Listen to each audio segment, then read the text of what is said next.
அருமையான தேவனுடைய பிள்ளைகளே, இன்றைக்கு முக்கியமாக பெற்றோர்கள் நம்ம குடும்பத்தில் இருக்கிற ஒவ்வொரு பெற்றோர்களுக்கும் வேதவசனம் அவர்களை எப்படி நாம் கனப்படுத்த வேண்டும் என்பதை குறித்து வேதவசனம் என்ன சொல்கிறது என்பதை நாம் இன்றைக்கு பார்க்க இருக்கிறோம்.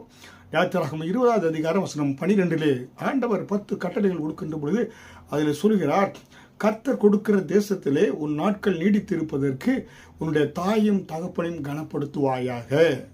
முக்கியமாக தேவனுடைய பிள்ளைகளாக இருக்கிற நாம் நமக்கு கொடுக்கப்பட்ட இந்த பூமியிலே நாம் வாழ்வதற்கு வழி வகை செய்த நம்ம தாயும் தகப்பனையும் கனப்படுத்த வேண்டியது மிக அவசியம்.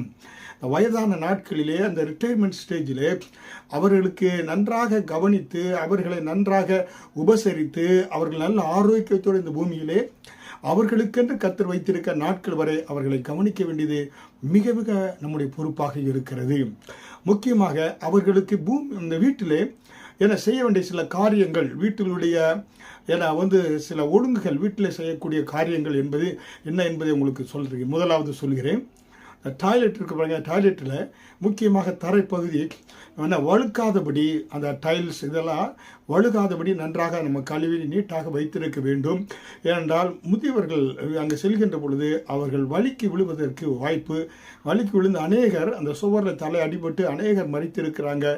அதனால் நம்ம முக்கியமாக அந்த டாய்லெட் யூஸ் பண்ணுகின்ற பொழுது டைல்ஸ் நம்ம வழுகாதபடி நன்றாக அவர்களை அங்கே சென்று வரவும், அவர்களுக்கு கைப்பிடி அந்த சுவரில் ஹேண்ட் ரயில்ஸ் இருக்கும். அந்த ஹேண்ட் ரயில்ஸ் நம்ம ஃபிக்ஸ் பண்ணி உட்கார எந்திரிக்க அந்த வெஸ்டர்ன் டாய்லெட்டில் ஹேண்ட் ரயில்ஸ் எல்லாம் இருக்கும். அதை நம்ம ஃபிக்ஸ் பண்ண வேண்டியது அவசியம். ரெண்டாவது, டாய்லெட்டுக்குள்ளே அவங்க சென்றாங்கனாக்கா அதை லாக் பண்ணாதபடி சாத்தி மட்டும் வைப்பதற்கு அவர்களுக்கு நம்ம ஆலோசனை கொடுக்க வேண்டும்.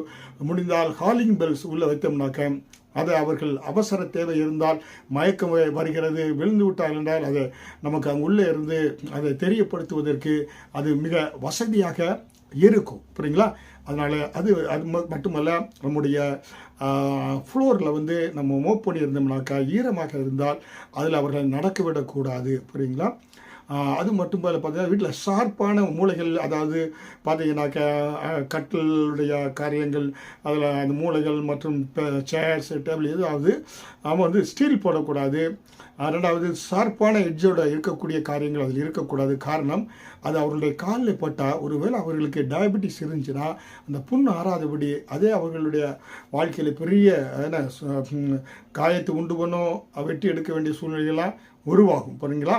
அதனால அருமையான தேவனுடைய பிள்ளைகளே, நீங்கள் என்ன செய்கிறீங்கனாக்கா, இப்பொழுது பார்த்தீங்கன்னாக்கா அவர்களுக்கு நீங்கள் ஆலோசனை கொடுக்கக்கூடியவர்களாக இருக்கிறீங்க. புரியுங்களா? இப்படிப்பட்ட காரியங்களில் நீங்கள் கவனம் செலுத்தி அவர்களை காக்க வேண்டியது நம்முடைய பொறுப்பாக இருக்கிறது. ஹல்லேலூயா.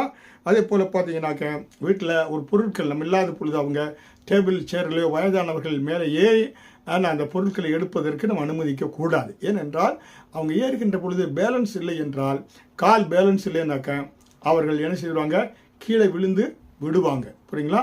கீழே விழுவதற்கு அது வாய்ப்பாக இருக்கும். அதனால் நம்ம அதில் அவர்கள் பொருட்களை அதில் உட்கார்ந்து ஏறி எடுப்பதற்கு அனுமதிக்க கூடாது.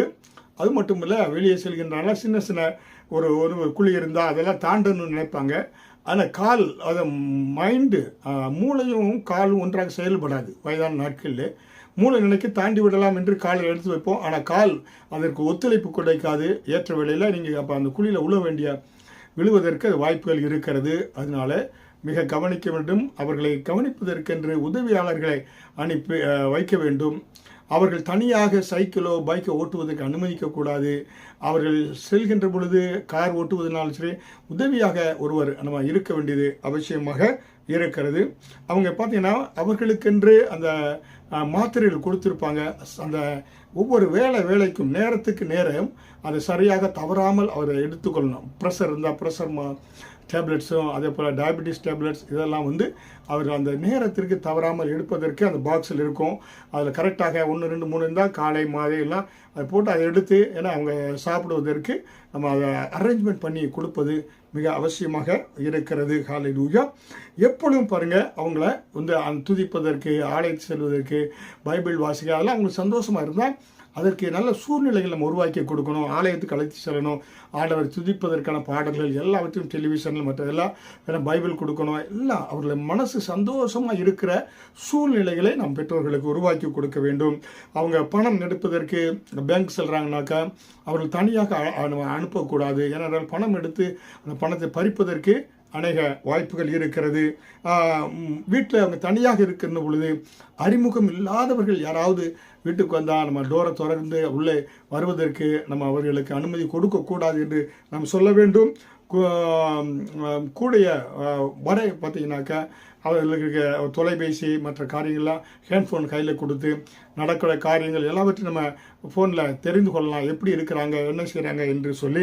அதே போல் பார்த்தீங்கன்னாக்கா அவங்களுடைய வாழக்கூடிய அந்த நாட்களிலே பூமியிலே நம்ம ஆண்டவர் நமக்கு கொடுத்த தாயின் தகப்பனுக்கும் நல்ல சூழ்நிலை, குடும்பத்தில் சமாதானம் சண்டை இல்லாதபடி அவர்களுக்கு மனதில் ஐயோ நம்மளை ஒதுக்குறாங்க, நம்மளை தனிமைப்படுத்துகிறாங்க, நம்மளை சாப்பிட்டையா சாப்பிடலையா என்று கவனிக்கவும் கேட்பதுக்கு ஆள் இல்லை என்று சொல்லி ஏன்னா அவர்கள் சங்கடப்படாதபடிக்கு நம்ம அந்த பெற்றோர்களுக்கு அந்த பூமிக்குள் வாழ்கிற நாட்களிலே சமாதானத்தோடு சந்தோஷத்தோடு ஆரோக்கியத்தோடு அவர்கள் பூமியில் வாழ்கிற நாட்கள் வரை அவர்களை நம்ம கவனித்து அவர்களை கவனிக்க வேண்டியது நம்முடைய பொறுப்பு.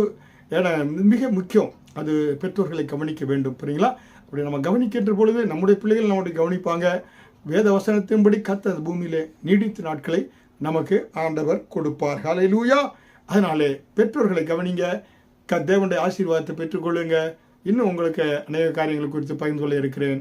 ஆமேன்.